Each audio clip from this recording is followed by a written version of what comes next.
মানুষ জানেন না পাড়িয়াদের কি ফেস করতে হয়, কি হয়।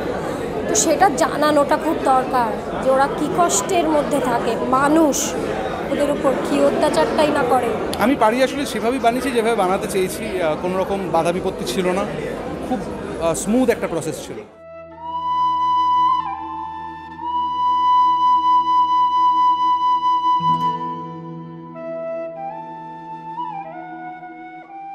প্রচুর প্রচুর মানুষ থিয়েটারে আসবেন, ছবিটি দেখবেন, এবং যেটা আমি বারবার বলছি, 20% হোক, 10% হোক, একজন মানুষেরও যদি বোধোদয় হয় ছবিটা দেখে যে এটা আমরা কনভে করতে চাইছি, মানে যেটা পাড়িয়া ছবিতে কনভে করা হয়েছে, তাহলেও ছবিটা সাকসেসফুল।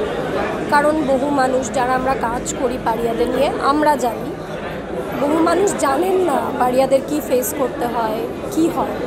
তো সেটা জানানোটা খুব দরকার যে ওরা কী কষ্টের মধ্যে থাকে, মানুষ ওদের উপর কী অত্যাচারটাই না করে, সেটা জানা এবং সেটার প্রতিবাদ করা। এখানে এসে সকলের সাথে দেখা হয়ে আরও মানে কেমন লাগছে? নতুন বছরের শুরু 1 মাস হয়ে গেছে, যাই হোক তারপরে ইন্ডাস্ট্রির বিভিন্ন অনুষ্ঠানে সকলের সঙ্গে প্রায়ই দেখা হয়, কারণ আমি যাই অনুষ্ঠানগুলোতে, আমি খুব একটা ঘর কোনো নই, আমি যাই, ফলে দেখা হয়। তবে পাড়িয়ার প্রিমিয়ারে সবাইকে দেখে একটু বেশি ভালো লাগছে।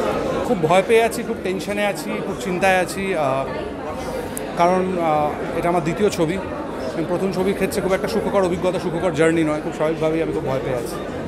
আর পাড়িয়া তোমার কাছে জার্নির মতো, মানে অনেক কিছু মধ্যে দিয়ে গিয়ে আজকে হয়তো পাড়িয়া, মানে আমি পাড়িয়া আসলে সেভাবেই বানিয়েছি যেভাবে বানাতে চেয়েছি। কোনো রকম বাধা বিপত্তি ছিল না, খুব স্মুথ একটা প্রসেস ছিল। আর আজকে তাহলে কোন দিনটা, মানে শুটিংয়ের কোন দিনটা বিশেষ করে মনে পড়ছে যে হ্যাঁ এই দিনটার পরে অবশেষে আজকে? যেদিন ডিসাইড করলাম যে গল্পটা, প্রথমে একটা অ্যাকশন ছবি বানাতে চাইছিলাম, যেদিন ঠিক করলাম যে লুব্ধক বানাবো না, এই ছবিটা বানাবো যেখানে কুকুরদের সাথে কানেক্ট করে একটা অ্যাকশন সিনেমা হবে, কমার্শিয়াল। আজকে এই ছবিটা কি তোমার মনে হয় যে বানিয়ে ছবি বানিয়েছে সেটা সফল হবে? দেখুন, সফলতা আমার হাতে নেই, তবে আমার উদ্দেশ্যটা যে সৎ, সেটুকুই আমার কাছে যথেষ্ট, আমার নিশ্চিন্ত ঘুমানোর জন্য যথেষ্ট। আর সব শেষে দর্শকদেরকে কিছু একটা যদি পাড়িয়ার ট্রেলার রয়েছে, টিজার রয়েছে, দেখুন। আপনাদের ভালো লাগলে, আপনারা যারা হলে দেখছেন অলরেডি, তারা রিভিউ লিখুন সোশ্যাল মিডিয়াতে, যাতে আরও বেশি মানুষ পাড়িয়া দেখে।